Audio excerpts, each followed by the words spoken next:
On a summer night in Denmark, 9 of Pearl Jam's own fans never made it home. The band considered never playing again. But that night in Denmark is only half of this story. 6 years earlier, before any of that, Pearl Jam declared war on the most powerful ticketing company in the world.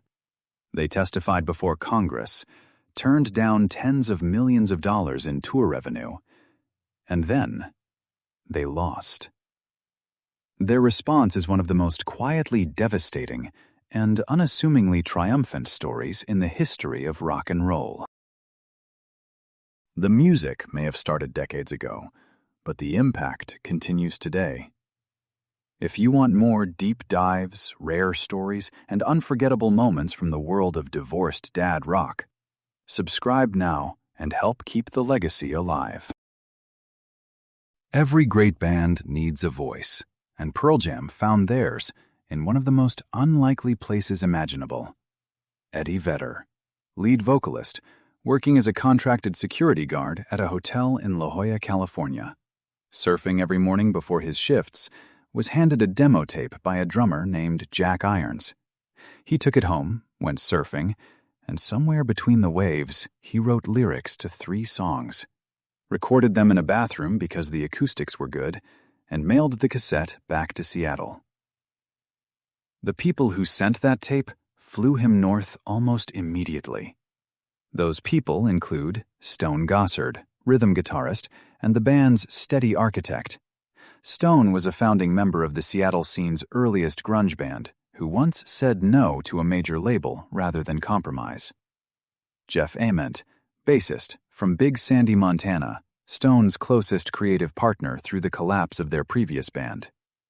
And Mike McCready, lead guitarist, who, after years of fighting his own battles, found his footing again once Stone called and said, "Come play."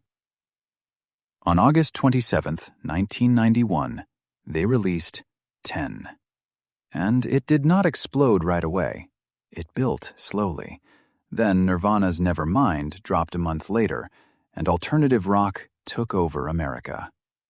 By late 1992, 10 had climbed to number 2 on the Billboard 200, and by February 1993, it had outsold Nevermind itself in the United States.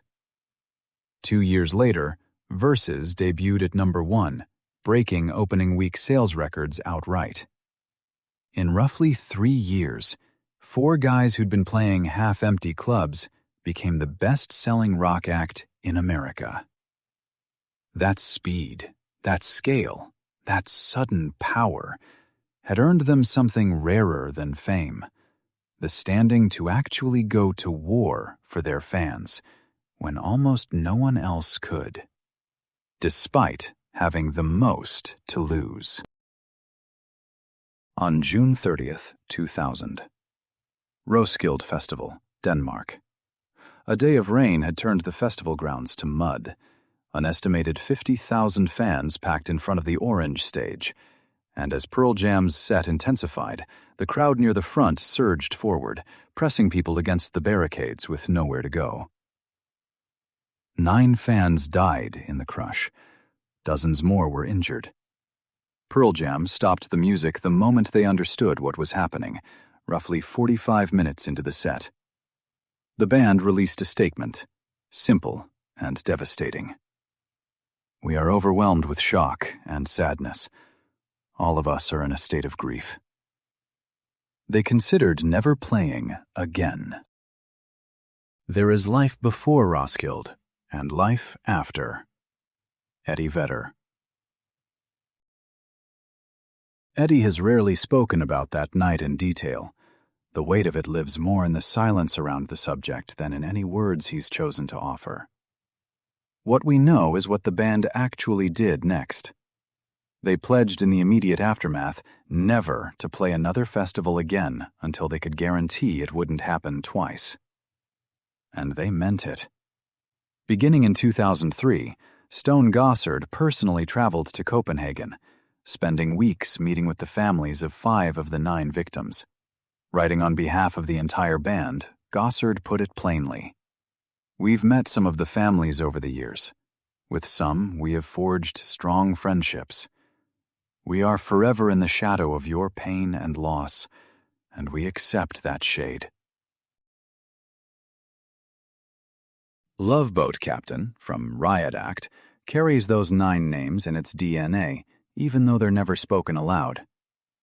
Arc, on the same album, is a wordless tribute the band has played live only 9 times.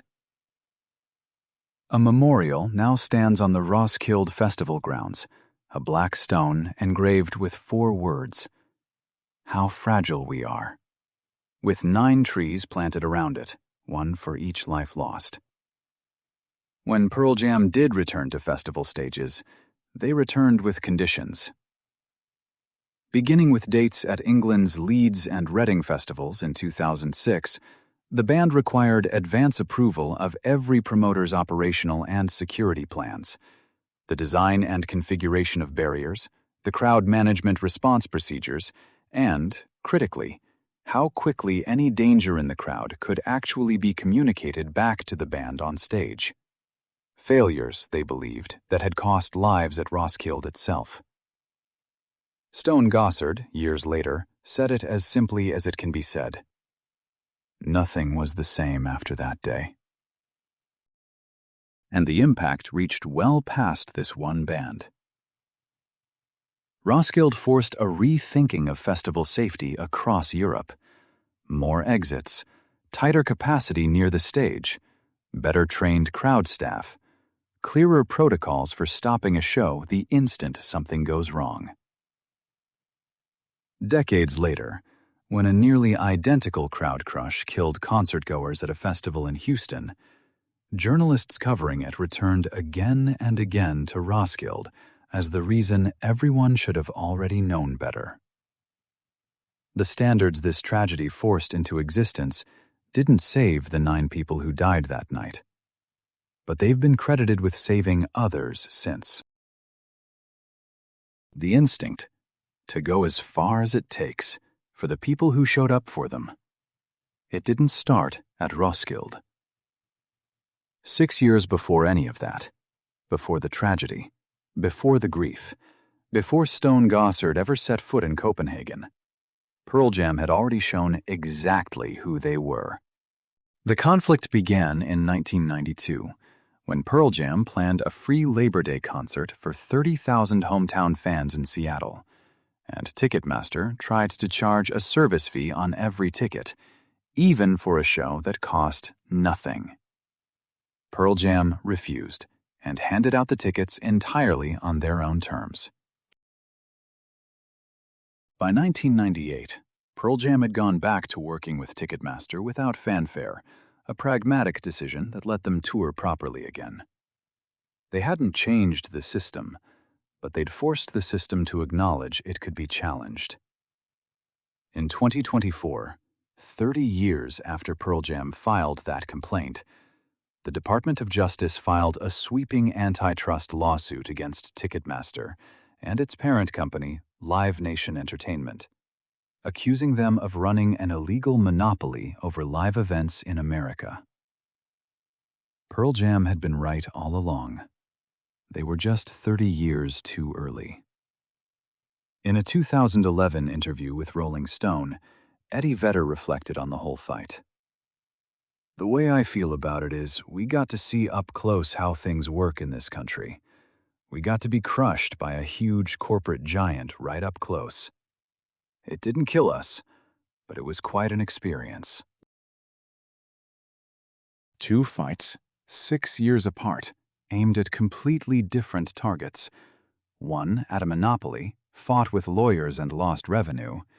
The other at a tragedy, fought with 2 decades of newfound friendship. When it came down to protecting the people who showed up for them, this band never once took the easier option. That's a band that was given to fly and never once chose to yield.